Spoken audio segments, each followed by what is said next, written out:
Assalamualaikum warahmatullahi wabarakatuh. Perkenalkan, nama saya Etika Lestari dengan NIM 2386206088 dari kelas 1A semester 1.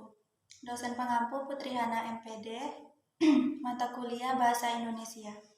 Baiklah, saya akan menjelaskan materi tentang mengidentifikasi dan menjelaskan ejaan bahasa Indonesia. Apa sih ejaan bahasa Indonesia itu? Ejaan adalah penggambaran bunyi bahasa dalam tulisan serta penggunaan tanda baca. Secara teknis, yang dimaksud dengan ejaan adalah penulisan huruf, penulisan kata, dan pemakaian tanda baca.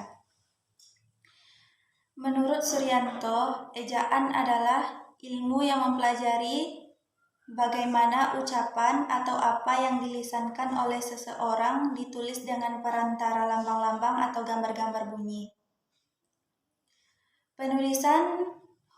Penulisan huruf ada 8, yaitu yang pertama, huruf kapital. Huruf kapital sebagai huruf pertama pada awal kalimat. Contohnya, dia mengantuk. Huruf D-nya itu huruf besar. Huruf kapital dipakai sebagai huruf pertama petikan langsung. Contohnya, adik bertanya, kapan kita pulang? Itu tanda petik. Huruf kapital sebagai huruf pertama dalam menulis ungkapan yang berhubungan dengan hal yang keagamaan. Contohnya, Yang Maha Kuasa. Huruf kapital dipakai sebagai huruf pertama gelar kehormatan. Contohnya, Sultan Hasanuddin. Huruf kapital dipakai sebagai huruf pertama nama jabatan dan pangkat, contohnya Gubernur Bali dan Kepala Kantor Wilayah. Huruf kapital juga dipakai sebagai huruf pertama nama bangsa, suku, dan bahasa, contohnya bangsa Indonesia.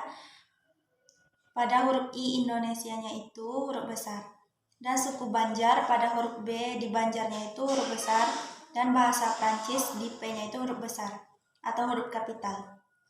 Huruf kapital juga dipakai sebagai huruf pertama nama khas geografi, contohnya Sungai Barito.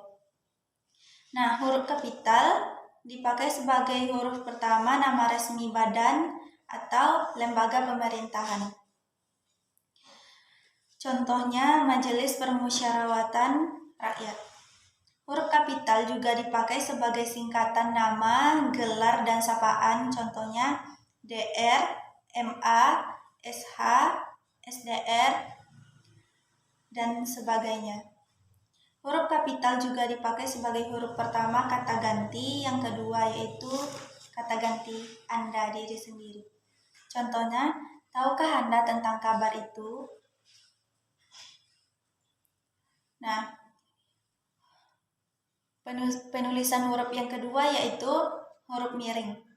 Huruf miring dalam cetakan dipakai untuk menuliskan buku, majalah, dan surat kabar yang dikutip dalam keterangan. Contohnya, sudahkah Anda membaca koran Kompas hari itu? Jadi kompasnya itu dimiringkan. Huruf miring dalam cetakan dipakai juga untuk menuliskan kata nama ilmiah atau ungkapan asing. Contohnya, nama Latin untuk tanaman padi adalah Oryza sativa. Jadi Oryza sativa itu harus dimiringkan. Huruf miring dalam cetakan dipakai untuk menegaskan atau menghususkan huruf bagian kata atau kelompok kata. Contohnya, huruf pertama pada kata dunia adalah D. Dibuatlah sebuah karangan dengan tema lingkunganku. Jadi lingkunganku itu miring.